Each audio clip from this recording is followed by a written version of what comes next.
Inventors are men and women who work hard to turn an idea into reality. The invention process is often long and hard, with twists and turns before success is realized.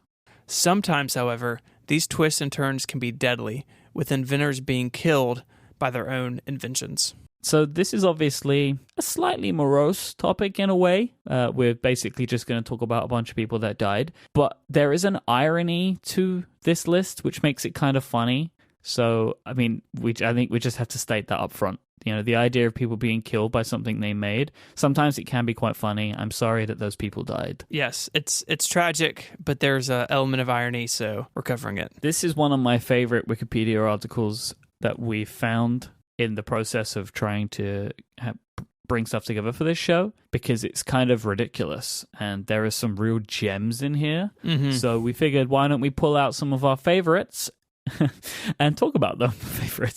Our favorite deaths. So, Mike, do you want to get us started in the automotive world? Yes. In 1896, a man by the name of Sylvester Roper had a heart attack riding a steam-powered bicycle of his own design. I'm not surprised that he had a heart attack. He claimed that his 8-horsepower machine could climb any hill and outrun any horse. He was clocked at going 40 miles per hour before crashing it during a heart attack. And he was 72 years old. Good grief. When this happened. Like a 72-year-old man going 40 miles per hour on a steam-powered bicycle. The fact that it was only a heart attack that killed him is almost a miracle. In 1918, Francis Stanley was killed driving a Stanley steamer automobile. It was a steam-powered car that his family company built. In 1918, those steam-powered cars were already being overtaken by the ever-improving internal combustion engine. And after Francis' death, his brother sold the business, and it closed just a few years later in 1924. Steam engines kill people, kill inventors. That is what we have learned. That's the lesson so far. Valerian Abakovsky invented the Aero Wagon, an experimental high-speed rail car fitted with an aircraft engine. Good Lord. So Valerian decided to take the next step, sod this steam stuff. It was designed with the intention of carrying Soviet officials at high speed across the USSR, and on July the 24th, 1921, Abakovsky was a passenger on an Aero Wagon that derailed at high speed, obviously killing everyone on board. Wow. Jet-powered train. In 1932, Fred Duesenberg was killed in a high-speed car crash. Like the Stanley Brothers is a family-owned company that built automobiles. He overturned it on a wet highway. It was thought that he was going to survive his spinal injuries, but unfortunately developed pneumonia and passed away. And like the Stanley Steamer Automobile Company, Duesenberg Motors went out of business just a few years later after the founder's death. It's such a shame that he overturned the car and survived that injury. He had spinal injuries, which he survived, but the pneumonia got him. Yeah, I mean, the 1930s didn't have the medical technology we have now, I guess. Or the car technology. That too. Hence why everyone was flipping their steam cars. So we move from the world of automotive vehicular transportation to aviation. And we start with Jean-Francois Pilatre de Rozier. He was the first known air crash fatality.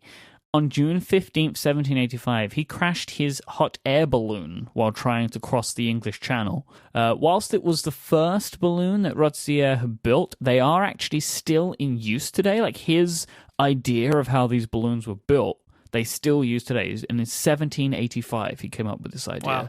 They use a multi-chamber design to hold helium and heated air like a regular hot air balloon to stay aloft. So the Rozier balloon was quite a fantastic thing. And unfortunately, he maybe pushed his engineering a little bit too far when he tried to cross the English Channel. It's a long way to go. It's a long way to go. And if you fall, there's nothing below you to help. No. In August of 1896, Otto Lilienthal was killed during a test of a heavier-than-air glider. And Otto was really dedicated to this experimentation. He built a fake hill behind his house to jump off of in gliders. And in this August 1896 test, he fell 49 feet to the ground. He went to move to adjust his control of the glider and slipped out of the harness. That's such a shame. It's like just a little adjustment, and then that's it. Like I said, fell 49 feet. He broke his back and died 36 hours later. And what really gets me about this story is that his last words to his brother were, "Sacrifices must be made. Yes. Really dedicated to the cause of human flight. If you're going to go, at least have your last words be something like that. It's pretty epic. Or what would have been even better is if he would have been shouting it as he was falling. Oh, gosh. And Otto has not been forgotten. He was later credited by the Wright brothers as a major inspiration in their work. And if you read about his work, fixed wing gliders, he had gliders that basically had like big flapping bird wings, like lots of ideas around human flight using heavier than air vehicles. In a maybe less impressive death, in 1912, a tailor named Franz Reichelt jumped off the Eiffel Tower to demonstrate his parachute suit. Ugh. The platform that he used was 187 feet off the ground. The parachute did not open, and he plummeted to the ground in front of a gathered audience. Maybe that sacrifice shouldn't have been made. Franz, I'm sorry that happened to you. I think I feel more sorry for the people watching. Yeah, that'd be horrifying. Yeah, and at that speed, that's going to make a real mess. Mike. You don't want to be in the front row, man. Oh. In 1973, an inventor by the name of Henry Smolinski died during a test flight of the AVE Mizar. This was a flying car that he designed and built that took a Ford Pinto, which is not a very good car, and a Cessna 337 small airplane and married the two. They had a couple prototypes built. They were set for a 1974 sort of product introduction and rollout. They're going to do this test flight, and his test pilot was suddenly unavailable. And so Henry took control of the craft, and according to witnesses, the right wing collapsed, causing the accident. And what's really notable about this is that the car plane was meant to be used in Man with the Golden Gun, which came out in 1974, I think. Yep. Obviously, after this accident, they didn't want to use it, and so they ended up doing something different for the film. I feel like if you're in a Bond movie, that's pretty good for your business. And of course, they weren't able to do that after this terrible accident. The moral of the story is don't use a Ford Pinto for a flying car. You really think that was what undid it all? Yeah. No. I think the welding between the car and the wings is probably what did him in.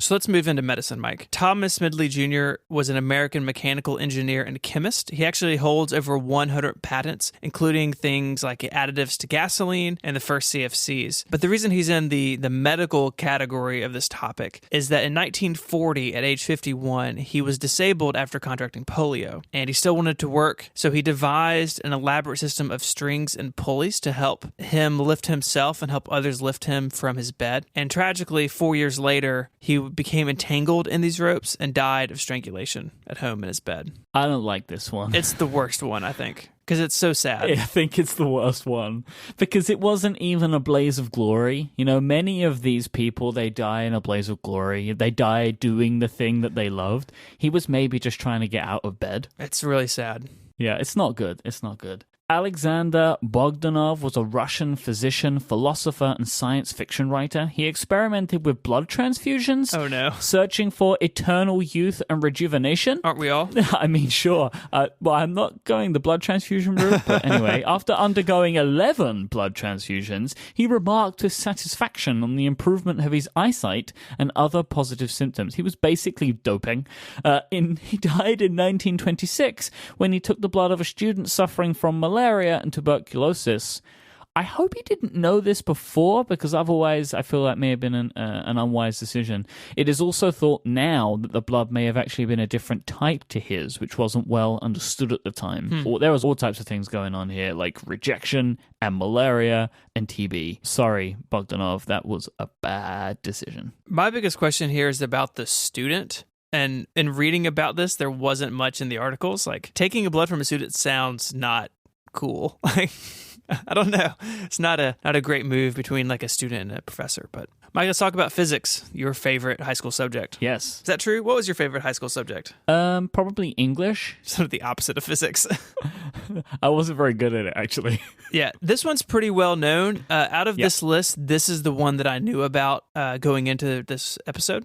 In 1934, Marie Curie died after co-discovering the radioactive elements radium and polonium.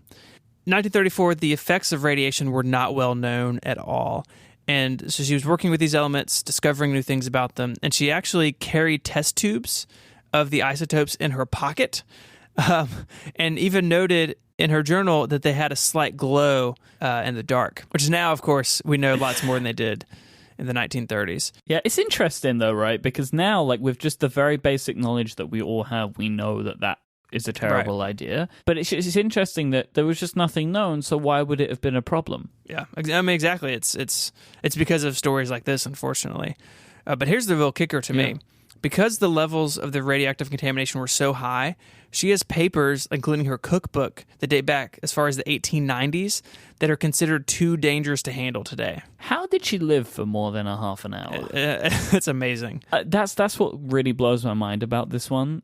Is she was just walking around with this stuff for so long, like, and just living her life. But now, like, hundreds of years later, we still can't go anywhere near the things that she was working with. It's mind-boggling, absolutely mind-boggling. Harry Daghlian and Louis Stolin were physicists who worked on the invention of the atomic bomb. They both died after lethal doses of radiation in separate incidents with the same sample of plutonium. Wow. This sample was named the Demon Core, naturally, and was similar to what was used to bomb Nagasaki. It was the same thing, killed two people in different times. Yeah, I read a little bit about this, and one of the accidents involved a small tile being dropped on the sample, and then the sample emitting a large burst of radiation. And the other, I believe, was like the tip of a screwdriver, which is being used to adjust the cover over the sample, touched the sample itself, touched the plutonium, and again set off a reaction that basically killed the scientists working on it. It seemed like they were trying to be careful, but not careful enough, right? Like things could get dropped on it and stuff could touch it. Yeah. Now, of course, I think the safety procedures are a little bit better understood. Uh-huh. So let's talk about a few people who were actually not killed by their inventions, but are rumored to have been, including two I have heard as fact, which is really interesting. Let's start first with Wan Hu in the 16th century in China, Chinese official who is said to have attempted to launch himself into outer space in a chair with 47 rockets attached to it. The rockets exploded, and it is said that neither he nor the chair were ever seen again. But there's lots of questions about this. No one knows if he was killed. I think there's even some question as like if it even happened. I like the story because Mythbusters did an episode about it years and years ago with the rocket chair. Yep, and they were like, no, there was no way. There was no way he went up in the air. Yeah, Buster had a bad day that day. He had lots of bad days. This was a specifically bad one. Joseph Guillotin was a French physician and Freemason. In October 1789, he proposed the use of a device to carry out the death penalty in a more humane way. He did not build the first guillotine. It was built by a German engineer named Tobias Schmidt, and contrary to rumors, Joseph Guillotin wasn't killed by a guillotine. He died of natural causes in 1914. So all he did was propose a way for this to happen. He didn't build it. He didn't ever operate it. He wasn't killed by it, but they still named it after him. Yep.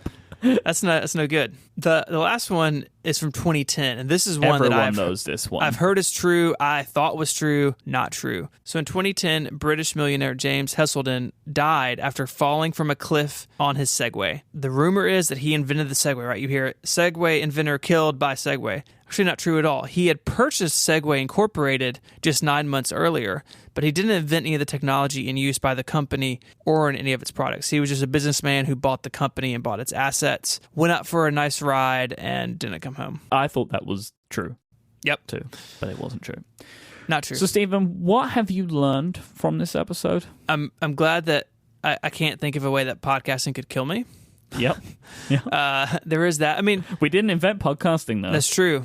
Maybe this show. We invented this show. So if there is a way for Wikipedia articles to kill someone, then we may meet our demise that way.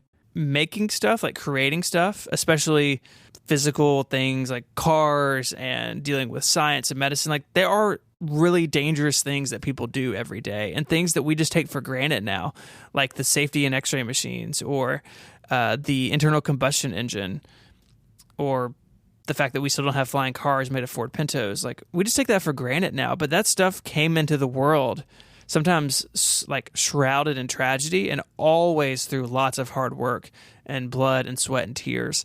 And so my hat's off to anyone who invents anything, really. It seems like an incredible feat to have an idea and then make a physical thing just always gets my attention.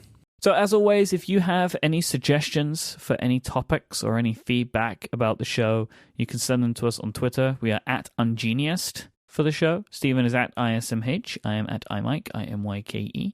Thank you to everyone who sends in their feedback. We've found out some really awesome things about people. There was a listener who wrote in who had a family member who was in the Ghost Army, which was awesome.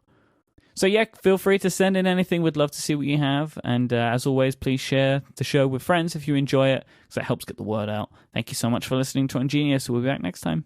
Adios.